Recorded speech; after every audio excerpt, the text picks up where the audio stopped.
दोस्तों, रूस और भारत की वह चाल कामयाब हो गई है जिससे अब पाकिस्तान खुद भारत को पीओके सौंपने के लिए राजी हो गया है। दोस्तों, आप सोच रहे होंगे कि चाल क्या थी और अब पाकिस्तान ने आखिर क्यों पीओके के लिए समझौता करने के लिए भारत को चिट्ठी लिखी है। ये तमाम चीज़ें आपको इस वीडियो में बताएंगे, लेकिन आप कमेंट करके बताइए कि पाकिस्तान से इस वक्त भारत को समझौता करना चाहिए या नहीं, क्योंकि ये पीओके के लोग खुद भारत का हिस्सा बनना चाहते हैं और अब पाकिस्तान समझौता ना भी करे तो पीओके भारत का हिस्सा होगा। और रूस मोदी की जो चाल थी, जो प्लान था, वह कामयाब होते हुए दिख रहा है। और क्या थी ये प्लानिंग, ये हम आपको इस वीडियो में बताते हैं। दरअसल मोदी और पुतिन की कॉल पर पीओके के रिगार्डिंग हमेशा बातचीत होती रहती है और उस बातचीत में हमेशा यही प्लानिंग की जाती है कि पाकिस्तान कैसे खुद से पीओके सौंप देगा। तो दोस्तों, सबसे पहले तो भारत ने पिछले 1 साल से पाकिस्तान में हर वह एसेंशियल चीज़ की सप्लाई की रोक लगा दी थी, यानी कि बंद कर दिया था जिसे पाकिस्तान के हर नागरिक को ज़रूरत थी। जी हाँ, सबसे पहले तो गेहूं बंद किया, जिसके बाद पाकिस्तान का एक एक नागरिक गेहूं के आटे से बनी हुई रोटी खाने के लिए तरस रहा है।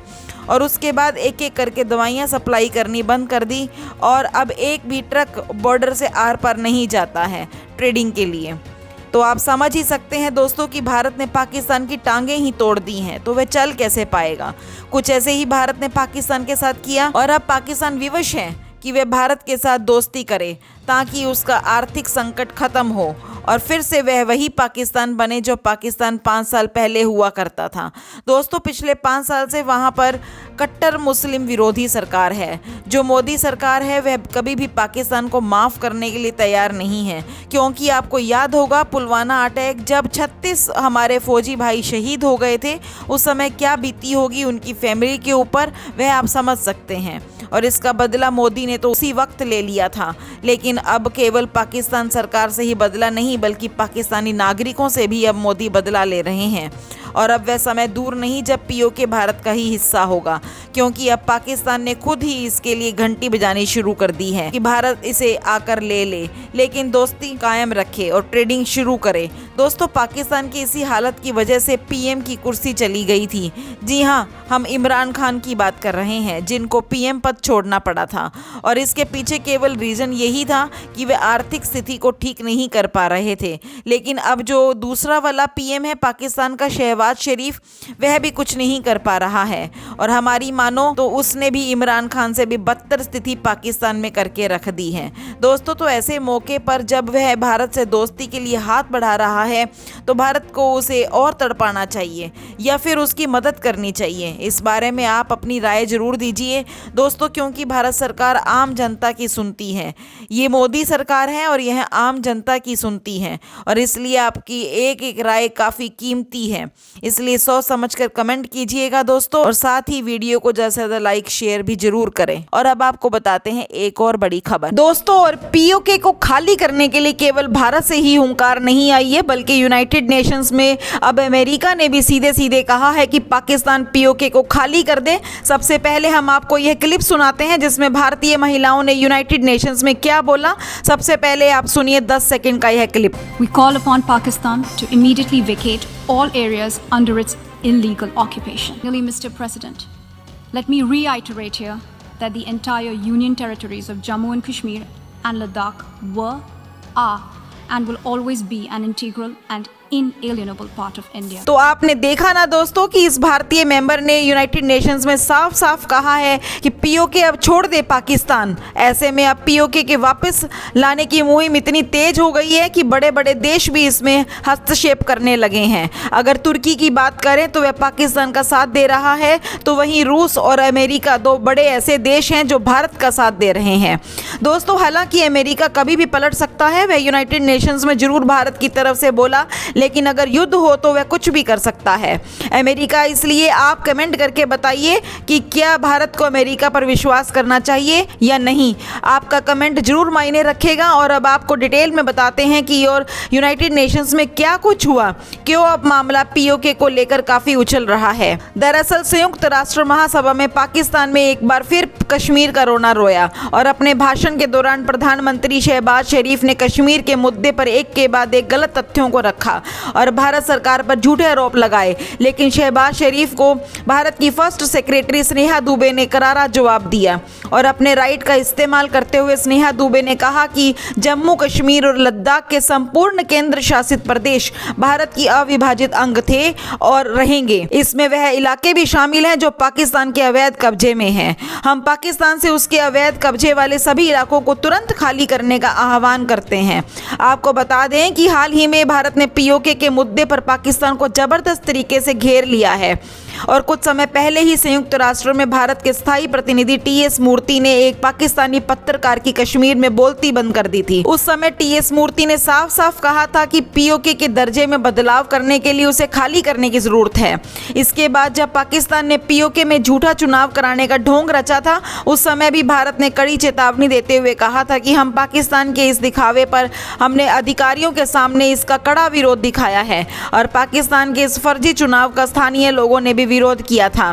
साफ साफ कहा था कि ऐसे चुनावों को तुरंत ही कार्य कर देना चाहिए। पीओके को लेकर भारत के हमलों का असर अब दिखने भी लगा है और खुद पीओके की जनता भी अब पाकिस्तान से आजाद होने के नारे लगा रही है।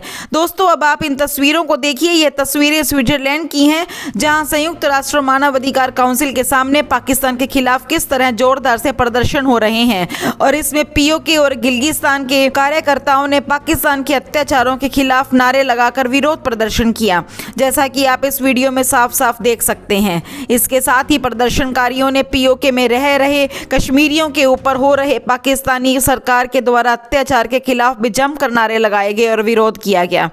ऐसे में पाकिस्तान और बुरी तरह से घबरा गया है क्योंकि उसे हर तरफ से विरोध का सामना करना पड़ रहा है और शहबाज शरीफ इतना डर गए हैं कि संयुक्त राष्ट्र महासभा में उन्होंने अपना रिकॉर्डेड भाषण ही भेज दिया ताकि उन्हें इस तरह के प्रदर्शनों का सामना ना करना पड़े। दोस्तों, ऐसे में इस वक्त पाकिस्तान पर पीओके को लेकर कितना दबाव है, यह साफ तौर पर देखा जा सकता है। ऐसे में दोस्तों, इस खबर के बारे में आपकी क्या राय है, हमें कमेंट करके जरूर बताएं और साथ ही इस वीडियो को जल्द से जल्द लाइक और शेयर जरूर करें। अब आपको बताते हैं एक और बड़ी खबर। दोस्तों, एक बार फिर से पीओके मामला काफी गर्म हो चुका है और इसकी चर्चा यूनाइटेड नेशन में हो रही है और खुद भारत ने इस बार तहलका मचा दिया है यूनाइटेड नेशंस में और उसी तरह से कुछ सीन बन रहा है जो पिछले युद्ध में भारत पाकिस्तान के खिलाफ हुए थे। ऐसे में अमेरिका ने पाकिस्तान का साथ दिया था और उसी वक्त रूस ने भारत का साथ दिया था और अब कुछ ऐसा ही होने वाला है जब रूस ने अमेरिका को और पाकिस्तान को चेतावनी दी है कि सिर्फ पीओके नहीं बल्कि पूरा पाकिस्तान ही भारत में मिलेगा। और यह कोई नई बात नहीं होगी दोस्तों, क्योंकि अभी जिस तरह से पाकिस्तान में हालत है ना, तो वहाँ के लोग खुद चाहते हैं कि वे मोदी सरकार और भारत सरकार के अंडर में आ जाएं और उनकी भी उसी तरह से तरक्की हो जिस तरह से भारत की तरक्की हो रही है।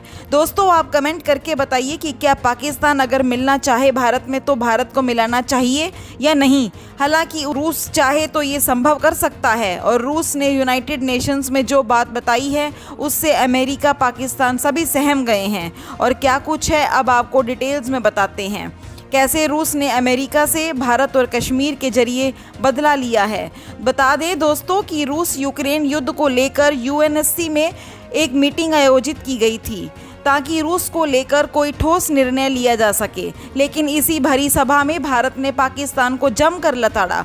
आपको बता दें कि रूस यूक्रेन युद्ध के बारे में बात करते करते जब पाकिस्तान की बोलने की बारी आई तो पाकिस्तान के प्रतिनिधि मुनीर अकरम ने रूस यूक्रेन युद्ध को लेकर बात करने की बजाय सीधे यूक्रेन की तुलना कश्मीर से कर दी और ऐसे में उनके मुताबिक जैसे इस वक्त रूस यूक्रेन के कुछ महत्वपूर्ण स्थानों पर कब्जा कर बैठा है, उसी तरह से भारत भी हमारे आज़ाद कश्मीर को वापस नहीं लौटा रहा है, बल्कि भारत सरकार ने वहां पर मिलिट्री तैनात करके ज़बरदस्ती हमारे लोगों की आवाजाही बंद कर दी है, जो कि बिल्कुल ठीक नहीं है। इसलिए यूएन को पाकिस्तान के बारे में भी कुछ सोचना चाहिए। ऐसे में उसी समय पाकिस्तान के प्रतिनिधि अकरम को रूस के प्रतिनिधि ने जो जवाब दिया उसे पूरा यूएन भूल नहीं पाएगा। आपको बता दें कि यूएन में रूस की स्थायी प्रतिनिधि ने पाकिस्तान को फटकारते हुए साथ ही अमेरिका को भी सबक सिखाते हुए कहा कि आपको याद भी है आपको यहाँ बुलाया किस लिए गया है। अगर नहीं पता तो हम आपको याद दिलाते हैं कि इस वक्त संयुक्त राष्ट्र की इस महासभा में यूक्रेन युद्ध को लेकर बात हो रही है, और तो आप ये कश्मीर मुद्दा बीच में कहां से ले आए। ऐसे में आश्चर्य की बात है कि इतने गंभीर मामले में भी आप वही रोना लेकर बैठे हुए हैं। ऐसे में क्या आपको यूएन का मंच सिर्फ कश्मीर मुद्दे पर बात करने का मंच लगता है, या फिर आपको पीओके और कश्मीर के अलावा कोई बात ही नहीं करनी। आप कैसे यूक्रेन युद्ध को कश्मीर से जोड़ सकते हैं। क्या आपको याद नहीं कि आर्टिकल 370 के हटाने के बाद पूरा कश्मीर भारत का अभिन्न हिस्सा करार दे दिया गया था, जिसमें पीओके भी शामिल है। ऐसे में पूरी दुनिया ये मान चुकी है कि कश्मीर पूरा का पूरा भारत का है। फिर भी आप बार बार कश्मीर का रोना किस लिए रो रहे हैं। अरे कश्मीर छोड़िए, पूरा पाकिस्तान ही भारत का अंग है। ऐसे में रूस के मुताबिक पाकिस्तान को जिन मुद्दों पर सोच विचार और बातचीत करनी चाहिए, उन मुद्दों पर तो पाकिस्तान करता ही नहीं है। जैसे कि आतंकवाद का मुद्दा, पाकिस्तान में आतंकवाद इतना बढ़ता जा रहा है, उसके बारे में पाकिस्तान ना ही कुछ बात करता है और ना ही उसके लिए कुछ करता है, लेकिन हर वक्त कश्मीर और पीओके के मुद्दे को ही उठाता रहता है। तो दोस्तों, ऐसे में इस खबर के बारे में आपकी क्या राय है। आपको क्या लगता है रूस की तरफ से पाकिस्तान और अमेरिका को जिस तरह से जवाब दिया गया वो सही था? इस बारे में हमें कमेंट करके अपनी राय ज़रूर बताएं, और साथ ही इस वीडियो को ज़्यादा से ज़्यादा लाइक और शेयर ज़रूर करें। धन्यवाद।